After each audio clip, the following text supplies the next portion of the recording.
मैं मर्द हज़रात की बात इसलिए नहीं करती हूँ, क्योंकि मैं खुद मर्द नहीं हूँ और मुझे नहीं पता भाई कि क्या साइकोलॉजी है। मुझे ये पता है कि अल्लाह सुब्हानहू व तआला ने मर्द को औरत के लिए, औरत को मर्द के लिए बनाया। ये एक पेयर बनाया है, ये पार्टनरशिप में चलेगा, ये पार्टनरशिप में चलेगा तो हमारी ज़िंदगी बेहतर होगी। बिल्कुल। अच्छा, ये दोनों बच्चों के लिए भी ये बहुत इम्पोर्टेंट है इसमें। दोनों हाँ, पेरेंट्स की आपस की अंडरस्टैंडिंग जो है वो बहुत ज्यादा इम्पोर्टेंट है। ऑल्दो मतलब काफी वही बात है कि फैमिलीज में इस तरह के इश्यूज तो बहुत ज्यादा रहते ही हैं पेरेंट्स के, लेकिन ये भी एक बड़ा अच्छा, आप इस पे भी शायद थोड़ा सा हमें ज्यादा गाइड कर सकें कि मियाँ बीवी आपस में, मैंने बल्कि उसमें देखे थे आप लोग की वो हस्बैंड वाइफ की बहुत अच्छी एक दो थी, तो उसमें भी हाँ। थोड़ा सा बता दें कि बच्चे के पर्सपेक्टिव से जरा बताएं कि क्यों, मतलब हेल्दी किस तरह, पेरेंट्स के हेल्दी रिलेशनशिप जो है वो बच्चों पे किस तरह, उस पे पॉजिटिव क्या क्या, मतलब किस तरह असर करता है उस पर। सबसे पहले तो उनको पता चलता है कि मोहब्बत एक बड़ी आम चीज़ है। हम्म, मोहब्बत इज़ नेचुरल। उन्हें मोहब्बत करनी आती है। हम्म, उन्हें इसार करना आता है।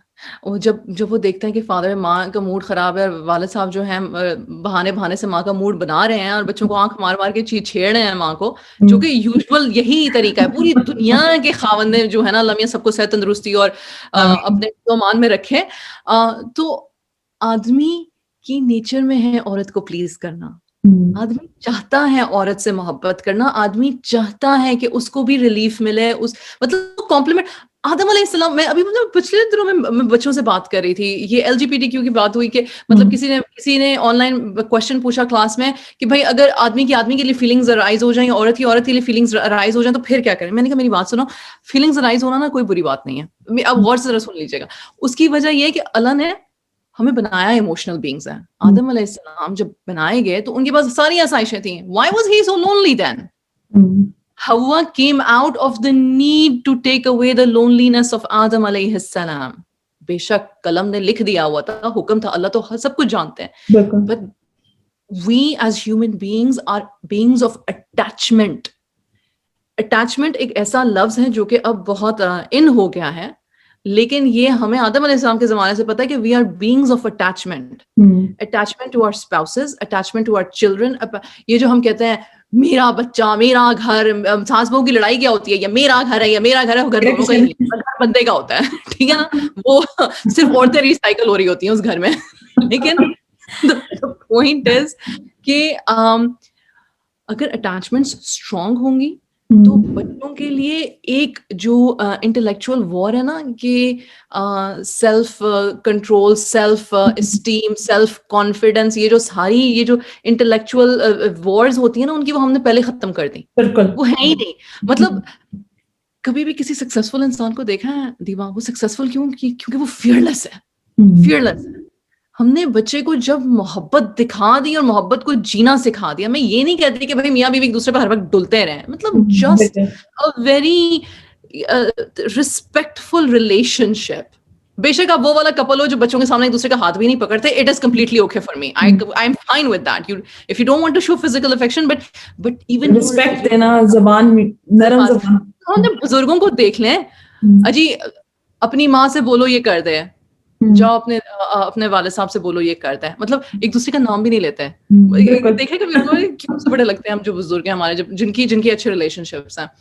जब हमने अटैचमेंट अपनी और अपने स्पाउस की अपने बच्चों को जी के दिखा दी, तो हमारे बच्चे कॉन्फिडेंट हो गए। जब वो हमारे बच्चे कॉन्फिडेंट हो गए, एक कॉन्फिडेंस की अटैचमेंट हो गई, फिर एक लव की अटैचमेंट हो गई, फिर एक कम्युनिकेशन की अटैचमेंट। जब हमारे बच्चों को ये पता होगा कि माँ-बाबा खुल के सारे टॉपिक्स पे बात कर सकते हैं। माँ बच्चों को ये नहीं कहती, चुप कर जाओ बाबा आगे, बाबा ना बाबा। सुन लें, बाबा ना सुन लें। और जब बाबा माँ को कहते हैं, अच्छा माँ को ना बताना, चुप कर जाओ, अच्छा समझ आई है, उसको नहीं पसंद है तुम्हारी फूफी का फ़ोन आया होता, खबरदार बताया उसको तो। These are so common. इतना कॉम्बिनेशन। बिकॉज़ ये कॉमन है तो हम हैं ना, आप हम बात छुपाना सिखा कॉमनैलिटीज़ रहे हैं से बच्चे हैं। को, बात हम छुपाना सिखा देते हैं। कॉम्प्लेक्सिटीज़ से नहीं हैं। ये बात लिख लीजिएगा कहीं पे। हम कॉमनैलिटीज़ से हैं, हम कॉम्प्लेक्सिटीज़ से नहीं हैं। We are not complex, we are very common beings. आदम अलैहिस्सलाम से लेकर अभी तक शैतान हमारे साथ लूडो खेल रहा है बेसिकली। लाइक जीत भी रहे। हमारी साइकोलॉजी के साथ, लाइक नथिंग हैज़ चेंज्ड। तो सुब्हान अल्लाह। तो the thing is, when they see that the parents are very comfortable and they can argue and they can fight and they can change the argument into a better direction where वो जहाँ पे वो मर्द और औरत को एक दूसरे को कहते थे हाँ सही कह रहे हैं वैसे आप, हाँ मैंने तो इस तरह से सोचा नहीं था, हाँ आप ठीक कह रहे हैं, हाँ। और जब हम बच्चों से ये कहें कि मैं और तुम्हारे बाबा या तुम्हारे बाबा और मैं, हम ये चाहते हैं, आप क्या चाहते हो, जब हम collaborative communications कर रहे हैं, और collaborative communications is another, collaborative communication का मतलब ये कि जो हम अपने बच्चे के लिए डिसीजन लेना चाह रहे हैं वो अपने बच्चे से डिस्कस करना है। बिल्कुल। स्कूल चेंज करना चाहते हैं ना आप, मैं ये नहीं कह रही कि बच्चे को बोलें कि बेटा बताओ स्कूल चेंज करना चाहोगे कि नहीं करना चाहोगे, ये नहीं कहना, मैं ये नहीं कह रही हूँ, मैं ये कह रही हूँ स्कूल चेंज करना है, क्यों करना है, इसके प्रोज क्या है, इसके कॉन्स क्या है, ये हमारे जहन में, आपके जहन में क्या है, आप हमें बताओ। हाँ, बहुत पॉजिटिव अप्रोच है। तो 7 साल का बच्चा, 8 साल का बच्चा, 9 साल का बच्चा, 10 साल का बच्चा ये बातें कर सकते हैं हमारे साथ, करते हैं हमारे साथ। तो ये रैप अप करूंगी कि if the foundation is strong, अगर मियाँ बीवी regardless of joint family system या single family unit या जो भी है, अगर मियाँ बीवी इस चीज को समझ लें कि हम बच्चे इस दुनिया में ले तो आए हैं, ठीक है, एक नेचुरल प्रोसेस है।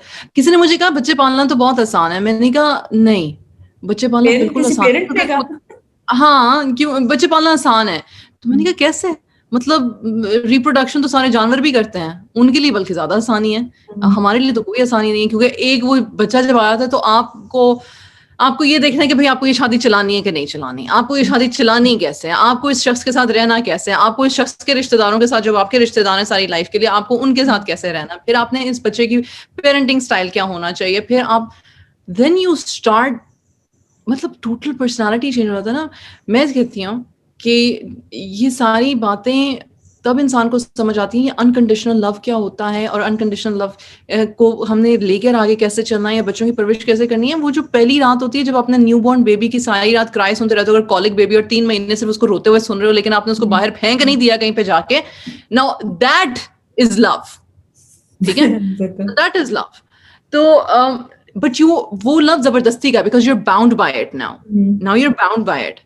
टॉय होता तो हम उसको कहते हैं बैटरीज इसकी चेंज कर दो, पेट होता तो हम कहते हैं वापस एनिमल शेल्टर में दे आओ, बच्चा तो किसी को नहीं दे सकते ना, अपनी मर्जी से दुनिया में लेकर आया।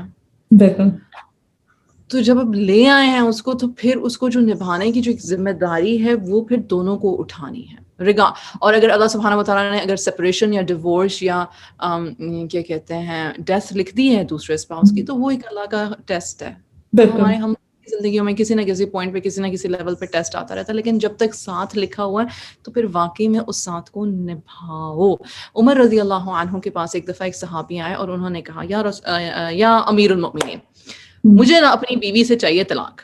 उन्होंने कहा क्यों? उन्होंने कहा मुझे उससे मोहब्बत ही नहीं है। कहते हैं मोहब्बत जरूरी है क्या?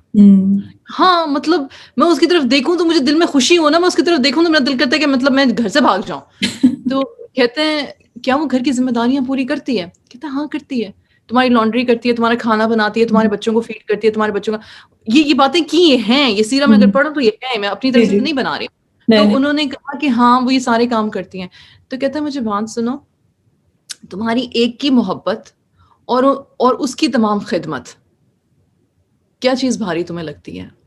तुम्हारी नस्ल को आगे लेके चल रही है, तो क्या तुम थोड़ी सी मोहब्बत कॉम्प्रोमाइज नहीं कर सकते हो?